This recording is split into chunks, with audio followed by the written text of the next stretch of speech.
tout le monde, salut, c'est bien moi Anne Fungizan, animatrice de votre émission Parlons quotidien. Comme je disais, souvent on poste les dimanches, mais il y a des occasions qui se présentent. On n'a pas besoin d'attendre que le dimanche. Aujourd'hui, j'ai un invité vraiment spécial, je crois que vous le connaissez. Je crois il y a 6 mois comme ça, il était passé dans notre chaîne via Facebook. On va le découvrir après notre générique.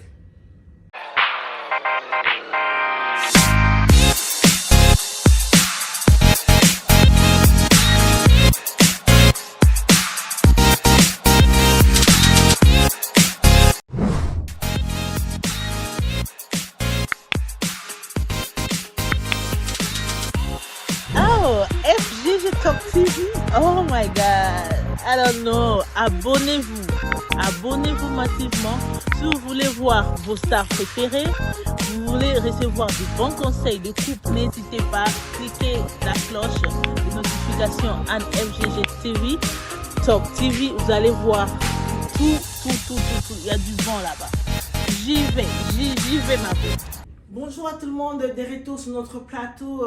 Comme je disais, aujourd'hui j'ai une invitée très spéciale. Je me présente encore par les noms de Anne Fungizan, l'animatrice de votre émission que vous suivez chaque dimanche sur YouTube, bien sûr. Je suis avec Monsieur Guilhem Mukasa qui va nous parler aujourd'hui sur les inondations. Moi-même, j'ai reçu beaucoup de messages et des images de peuple congolais. Déjà, je salue tous nos abonnés partout au monde. Je sais que tout le monde nous suit. Mais aujourd'hui, nous sommes spécialement pour notre pays. Apparemment, obviously, I'm from Congo. Je suis congolaise. So most of the time, la plupart du temps, je reçois. Comme je disais, nous sommes suivis partout au monde. Du coup, aujourd'hui, nous sommes basés sur les inondations au Congo, République démocratique du Congo. Et je suis avec mon invité, M. Guilhem Mukasa, qui va nous expliquer et va nous donner ses idées, ses objectifs sur ces sujets-ci. Mais on va d'abord commencer à vouloir lui demander qui il est. Donc, bonjour M. Guilhem, comment vous allez? Bonjour Madame Anne, merci beaucoup de m'inviter dans votre plateau. Je suis dans la joie d'être là. Vraiment, je suis très contente parce que apparemment, il y a quelques-uns qui ont déjà suivi M. Guilhem Mukasa sur notre chaîne via Facebook. Et aujourd'hui, nous sommes en live, face to face, physically, comme on dit, pour parler des inondations au Congo-Kinshasa. Donc, il va nous répondre parce que je crois qu'il y connaît, il s'y connaît, j'allais dire. Donc, c'est un peu ça. À part ça, vous allez bien? Vous avez fait un bon voyage? Très bien, on est là, on est même dans la joie d'être ici parce que le voyage était vraiment fantastique. Me too. On n'a pas beaucoup de commentaires parce que nous, on a souhaité être là, vous voir encore en personne. Exactement. On a fait l'émission live, maintenant nous sommes ici et on va donner quand même nos idées à nos téléspectateurs. Ils vont voir de quoi on est capable en fait. Exactement. Alors, monsieur Guilhem Mukasa, pouvez-vous parler de vous parce que on vous connaît dans beaucoup de choses, dans beaucoup de domaines. Vous êtes, normalement, vous êtes où maintenant là? Maintenant là, je me présente en tant qu'ingénieur géomètre et topographe de la République démocratique du Congo, expert immobilier. En fait, nous sommes là, on est en train de voir ce qui se passe dans notre pays. Ça dérange quand même tout le monde. Alors nous, en tant que professionnels, on ne pouvait pas laisser ces occasions. Même de loin comme ça, nous sommes en train de penser, nous avons un cœur, les soucis d'aider les histoires pour que le pays puisse développer, les pays puissent avoir quand même la base pour quand même développer, pour parler de développement et puis un peu de social. Donc voilà pourquoi on est là dans votre mission. Vous expliquer aussi à nos téléspectateurs. Nous savons que les autorités vont nous suivre. Nous avons des solutions qu'on appelle maintenant la suggestion. En fait, à chaque fois on parle comme ça passe. Et puis mais maintenant là, on dit qu'avec votre chaîne, comme beaucoup de gens vous suivent, alors nous allons essayer un peu de donner quelques pistes de solutions. Si ça sera pris en compte, pour le pays, ça sera une bonne chose. Exactement, merci beaucoup, monsieur Guilhem. Il y a beaucoup de gens qui se demandent, on te voit plus s'intéresser sur le truc du Congo pendant que tu vis aux États-Unis. Apparemment, ta vie est au Congo, bien ici. Souvent, les étrangers, quand ils viennent en Occident, ils oublient carrément le Congo. Mais vous, c'est quoi ce souci-là de parler plus de ce qui se passe au Congo? Merci beaucoup pour la question, madame. En fait, le pays a besoin des gens qui comprennent ce qui se passe ailleurs. Nous suivons, on dit la roue a été déjà montée. Donc nous suivons ce qui se passe ailleurs. quand on voyage, les autorités voyagent, les gens voyagent, on remarque ce qui se passe. Nous avons tous allé à l'école, nous avons tous été à l'école comme ces gens ici. Pourquoi chez eux c'est propre, pourquoi chez eux c'est bien, et chez nous ça doit être en désordre. Mais nous avons des intellectuels. Quand nous venons aussi dans leurs écoles, on voit qu'ils ont à peu près la même matière qu'on donne ici, c'est ce qu'on nous donne quand même. Mais pourquoi chez eux c'est bien, chez nous c'est très mal.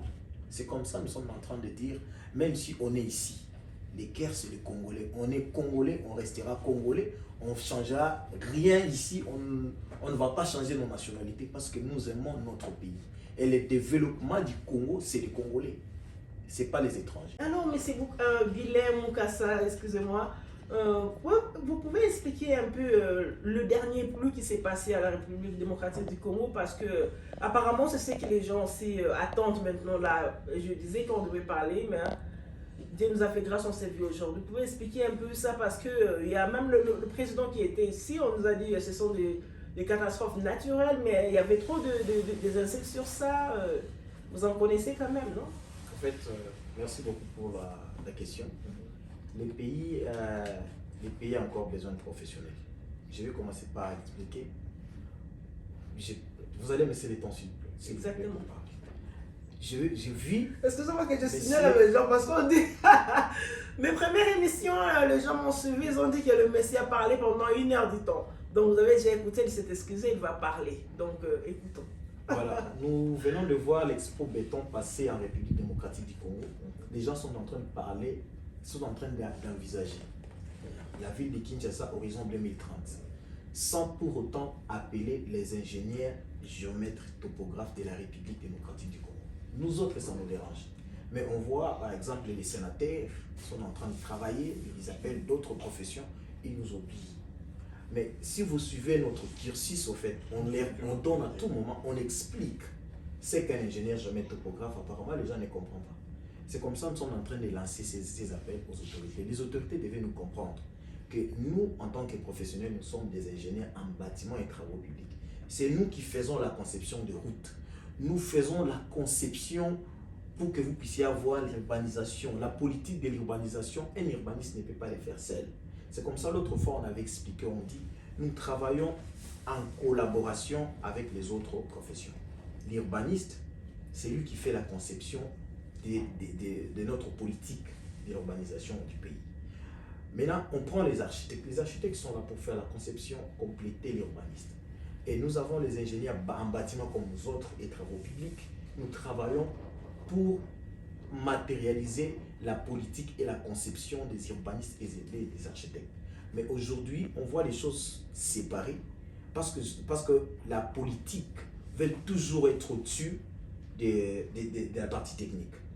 C'est bien, mais on ne peut pas prendre les décisions politiques sans pour autant avoir la vraie technique dont on est en train de chercher. Par exemple, aujourd'hui, les routes qu'on construit en République démocratique du Congo, on voit que les routes sont en train de se faire sans les études préalables.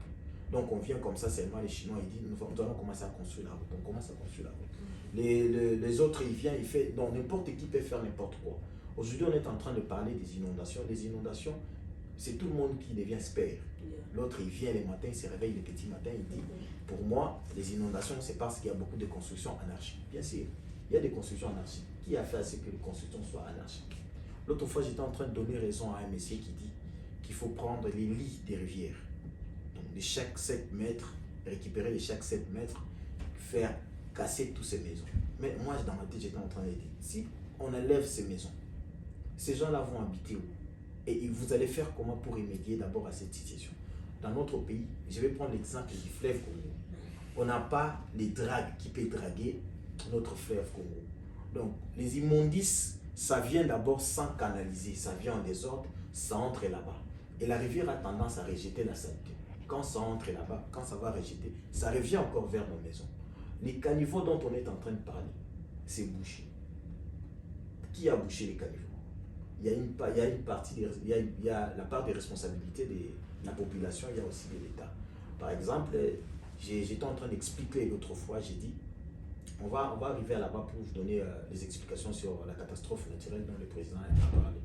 Alors, on est en train de faire, par exemple, j'ai donné l'exemple des quartiers comme Passa. Vous savez qu'aujourd'hui, déjà, la République démocratique du Congo est en train de créer des bidonvilles vers Maluku, Mpassa, les fins fonds là-bas. Les bidonvilles là sont créés pour moi. Les gens viennent, surtout vous, les gens de la diaspora, quand vous arrivez en République démocratique du Congo, consultez les professionnels.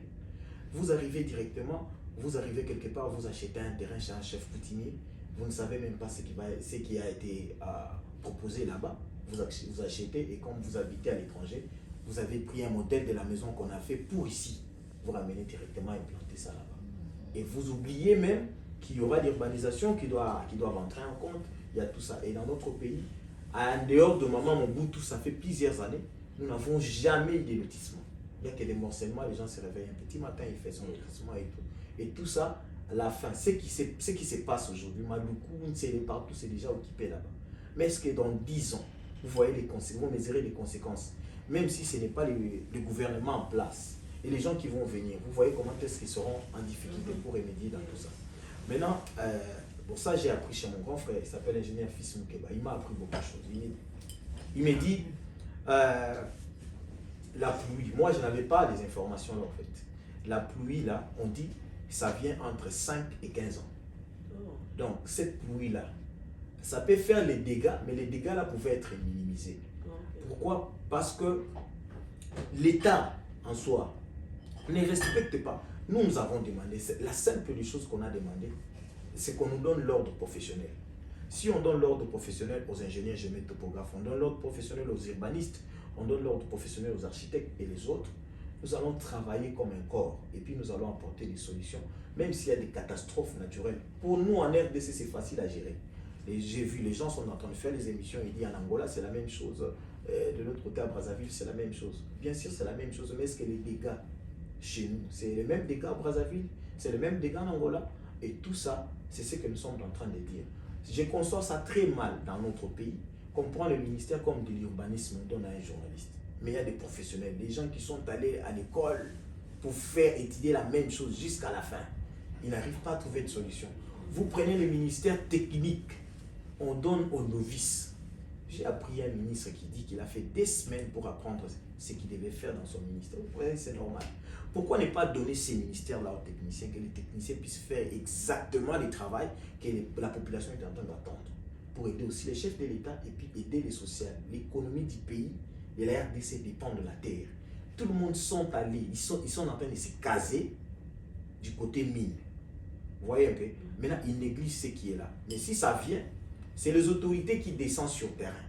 Je vis les présidents de la République descendre sur terrain avec les gouverneurs, les autres, quelque chose comme ça. Mais moi, je n'ai pas vu. Moi, dans ma tête, j'étais en train d'envisager voir les professionnels, les gens qui s'y connaissent dans ces domaines, les gens qui maîtrisent la matière, arriver sur terrain, expliquer au chef de l'État aussi. Mais ça, c'est la politique. Les politiciens cherchent la visibilité, même là où on ne peut pas chercher la visibilité.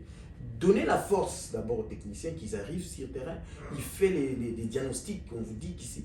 Je conçois ça aussi mal. La nationale numéro 1, il y a la route qui est coupée. C'est à cause de la même pluie.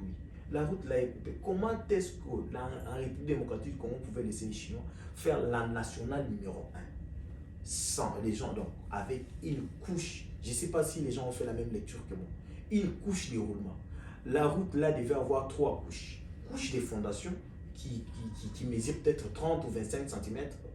Mais il y a aussi la couche de base. Donc couche de base ou de fondation, il y a la couche de base aussi, qui prend peut-être 20 ou 15, ça dépend de la terre de là où vous êtes. Mais il y a des endroits où le terrain est marécageux, on essaye un peu ramener, on essaye quand même de donner des couches où soit on fait les chaussons pavés, on appelle ça. Donc on fait les bétons. Mais chez nous là-bas, on prend une route comme ça, on met la terre jaune, on compacte la terre jaune et puis on met la couche de roulement. Mais il y a des gros camions qui passent là-bas. Maintenant ces camions-là avec cette charge-là, comment est-ce que vous ne pouvez pas avoir toutes ces histoires-là? Les lotissements aujourd'hui, c'est les chefs coutumiers qui... Donc, le respect, la loi n'est pas respectée en République démocratique du Congo. C'est comme ça, tout le monde devient expert dans les domaines des inondations. Lorsqu'on parle de la lutte anti-érosive, c'est nous. Sans nous, on ne peut pas parler des histoires de l'anti-érosive et puis on donne, n'importe qui donne des solutions. Vous allez donner des solutions sur base de quoi? Il faut qu'il y ait des études préalables. Nous savons comment est-ce qu'on peut faire les études. Les Chinois, quand ils viennent, majorité de ces gens-là, moi ça m'inquiète, ça me dérange beaucoup. je suis ici.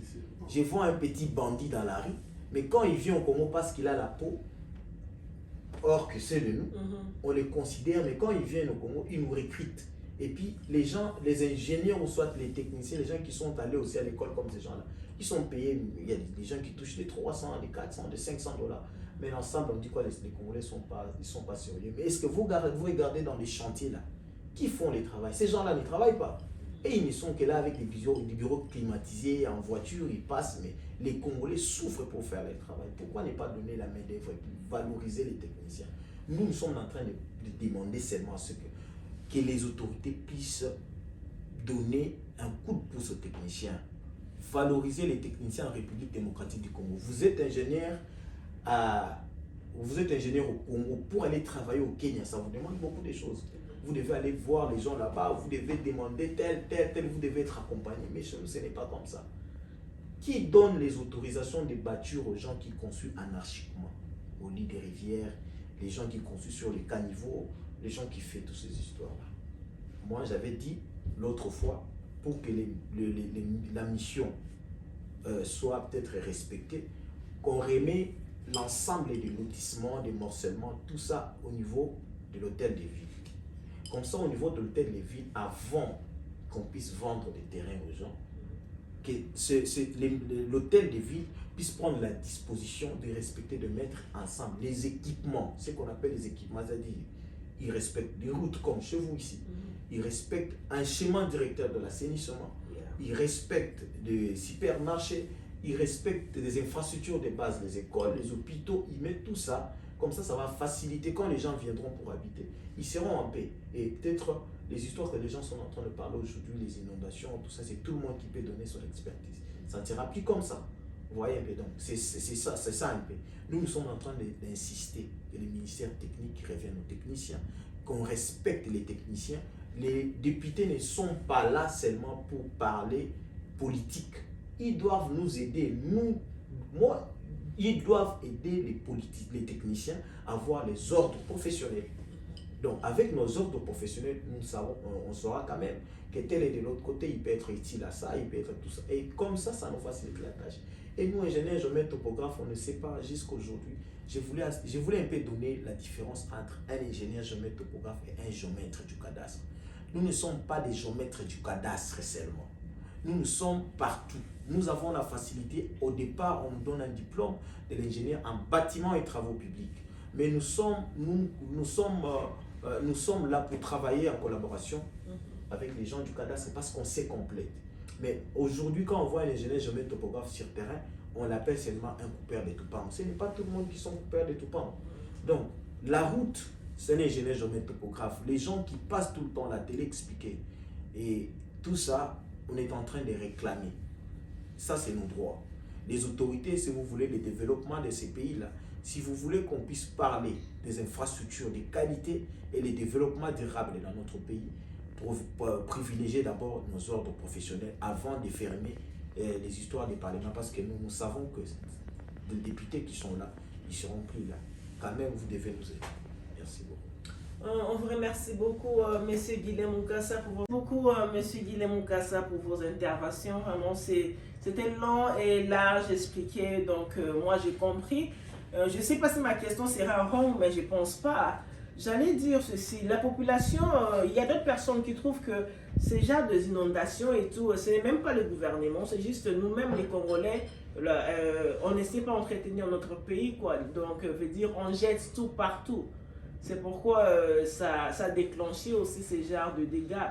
Je me demandais si Dieu vous permet, si Dieu vous fait grâce, par exemple, aujourd'hui, vous êtes nommé président de la République, c'est quoi votre solution vis-à-vis de ces genres de saleté, poubelles partout? C'est quoi vos solutions aussi, vos astuces, quoi, en tant que président? Parce que tout le monde dit que non, je peux faire mieux. Et de votre place. Merci beaucoup, madame. C'est tout le monde qui dit qu'ils ont l'expertise. Nous avons l'expertise. Les problèmes, c'est quoi? C'est d'abord le civisme des Congolais. Les Congolais, moi, j'ai posé la question à un ami. Je l'ai dit toujours. Je demande à mon ami, je dis, mais toi, quand tu es ici, tu manges les biscuits, tu mets les sachets dans la poche, soit dans ta voiture, ou j'étais à la maison. Tu bois de l'eau, tu laisses dans ta voiture. Mais quand tu arrives au Congo, tu manges les biscuits, toi qui es civilisé, tu jettes dans la rue. Toi, tu prends de l'eau, mais qu'est-ce qui vous pousse à faire ça au Congo? Mais si vous êtes ici, vous le faites. Pourquoi? Il me dit non, ici, quand tu fais ça, on va te donner un ticket. Et les tickets là, ça augmente au fur et à mesure, tu ne payes pas. Donc, c'est-à-dire, vous préférez respecter les pays d'autrui parce qu'il y a la loi. Mais dans votre pays, vous ne respectez rien. C'est ce que j'ai dit. L'OVD, qui est la régie des drainages de voies, un truc pareil. L'OVD, Office des voiries et drainages. Il descend sur terrain pour faire le curage des caniveaux. À la fin, il ramasse la saleté, il ramène vers à côté, je peux dire, de la chaussée. Mais à la fin, il laisse ça sur place. C'est-à-dire, après les temps, la même saleté rentre encore au caniveau. Pour qui vient faire la même chose? Ça, c'est les cas. Pour que la population vienne faire ça. Mais la population ne voit même pas des poubelles publiques. Nous avons des routes qu'on a construites depuis longtemps, des routes qui n'ont même pas de signalisation. Et c'est aujourd'hui, on me dit qu'à Kinshasa, on a mis les marquages au sort. Ça, c'est signalisation horizontale. Maintenant, signalisation verticale. Il faut qu'il y ait ces histoires-là. Mais est-ce que la personne qui gère, par exemple, notre CNP, la signalisation routière, là, tout ça, est-ce que c'est quelqu'un qui s'y connaît? C'est quelqu'un qui est dans notre domaine. C'est comme ça, on nous pousse tous techniciens à devenir politiciens. Nous ne sommes pas obligés de devenir politiciens. Mais aujourd'hui, on nous amène, donc on nous tire vers la politique. Pourquoi? Parce qu'à chaque fois, vous amenez les idées, c'est pas respecté. En fait, on voit comme si vous n'avez pas de la valeur. Donc, ceux qui ont de la valeur, c'est les gens qui partent dans la politique. C'est comme ça, nous autres. Moi, je me suis décidé de devenir candidat président de la République. En 2023, je serai candidat pour apporter des solutions fiables à tout ça. Donc, avec mon expertise. Donc, si je comprends bien, M. Guilhem Mukasa, c'est un géomètre, il est dans le ingénieur géomètre. Je suis ingénieur en bâtiment et travaux publics. Exactement. Et j'ai fait la section géomètre topographe. Au-delà de ça, j'ai fait mon expertise immobilière. J'ai un master en gestion d'entreprise. Waouh, mais c'est vraiment très bien. Animé juste par la colère, je peux dire, d'une négligence de notre pays, et il s'est décidé de se lancer aussi dans la politique. Et pourquoi pas être député d'abord? Vous ne préférez pas directement, vous êtes au sommet d'être président? Vous pensez que c'était une bonne idée avec les challenges de notre pays? C'est vraiment, c'est vraiment pas facile, hein? Ce pays-là est animé par la corruption. Je pense que l'ensemble des députés sont venus dire ceci. Normalement, pour renouveler la classe politique, pour moi, je dirais qu'on ne puisse plus avoir les députés au-delà de 40 ans. Oh là là. Comme ça, on a des députés de moins de 40 ans et les autres peuvent occuper des postes au Sénat. Ils peuvent rester là-bas en train de faire les magouilles de l'autre côté là-bas. Et de l'autre côté ici, la classe politique soit rajeunie quand même. Mais les jeunes, les problèmes avec nos jeunes à cause de la souffrance, à cause des misères, ils sont derrière ce vieux-là, ils sont devenus aussi... Peut-être qu'on n'a pas le choix, donc on n'a pas des opportunités en main. Je n'aime pas trop entrer politique, mais c'est Guilhem, pourquoi ça me pose à poser quelques questions. Donc je trouve que les jeunes ont aussi... Amine, je ne sais pas, nous sommes perdus, je peux dire, parce qu'on ne sait plus quoi faire, on est là derrière les autorités, non? Avoir quelques soutiens. En fait, et ils créent ces chemins-là, ils nous amènent là-bas. Donc ils créent des tunnels, ils vous mettent tous dedans et vous suivez ces tunnels. Mais la conscience, les jeunes, nous avons tout. Nous pouvons prendre ces pays-là, mais diriger ces pays-là correctement. Par exemple, un jeune qui est déjà dans le monde de l'entrepreneuriat, je ne vois pas pourquoi il doit rester derrière un politicien. Ces pays-là a donné un mot. Les politiciens sont nos papas, sont nos grands-pères et tout ça. Mais ces gens-là, les pays-là a donné tout à ces gens-là. Mais ils nous laissent toujours en divagation comme ça. Moi, je suis ici à l'étranger, je vois. Leurs enfants roulent carrosse. Les véhicules qui coûtent trop cher, les voitures qui coûtent trop cher, ils achètent ça avec l'argent de la population. Mais lorsqu'on réclame, on dit que les gens vont descendre dans la rue pour chercher des solutions de tel. Ce sont nos jeunes-là qui sont intelligents, qui sont allés à l'école, ils ont des diplômes comme ces vieux-là. Ils ont l'expertise aussi comme ces vieux-là. Ajouter la technologie sur ça. Ces vieux-là aujourd'hui n'auront pas la même technologie que nous. Pour qu'ils puissent prendre l'ordinateur, ce n'est pas facile. Mais pourquoi? Moi, je me suis dit, majorité de grandes personnalités au monde ils ont gagné leur vie entre 30 et 40 ans. Yes. Mais nous, tu vois, quelqu'un à 40 ans est en train de suivre un vieux, il est là en train de... Non, ça, c'est un pays compliqué. Alors. Exactement, donc c'est ce que nous voyons. Je crois que nous sommes déjà arrivés à la fin de notre mission. D'abord, on a parlé des inondations qui s'est passées à la République démocratique du Congo. Vous avez bien compris ce que M. Guilhem Mukasa vous a expliqué maintenant là. Et il s'est lancé déjà dans la politique, comme il vient de nous annoncer qu'il est il sera parmi les présidents qui seront qui seront dans les élections de 2023 en tant que président. Donc, on fait qu'encourager toute personne qui veut oser agir dans notre pays et on fait qu'à jeter les fleurs à la personne qui va gagner. Puis remercier beaucoup de quelques gens qui travaillent dans l'administration, qui fournissent les efforts. Avec leurs propres moyens parfois, ils arrivent ici pour regarder comment ça se passe ici, pour apporter des solutions. Donc, j'étais ravi de recevoir ici les CTI Pascal avec l'équipe, le chef de bureau Paul, le Yengi, de Maman Salomon, le vieux Serge Lulendo, le Maman Shannon, le Maman Astrid. J'étais vraiment dans la joie et j'ai vu qu'ils étaient vraiment impliqués dans les salons qu'on a organisés ici. Donc en fait, les salons étaient pour faire soit passerelle ou soit travailler, voir comment est-ce qu'on peut prendre les investisseurs, ou soit prendre l'expertise d'ailleurs, d'ici par exemple, ramener ça dans notre pays avec facilité. C'est comme ça, moi j'encourage les jeunes de ne pas rester derrière les vieux, rester concentrés à ce que nous sommes en train de faire. Nous pouvons faire mieux si nous avons confiance en nous-mêmes. Il ne faut pas se laisser faire comme ça, en train de suivre ce vieux-là. Donc, les pays ont encore besoin de jeunes, les pays ont encore besoin de jeunes intelligents, courageux. Et l'argent, rien, l'argent, c'est rien, ça va venir à un moment opportun. Donc, je salue tout le monde qui nous ont suivis.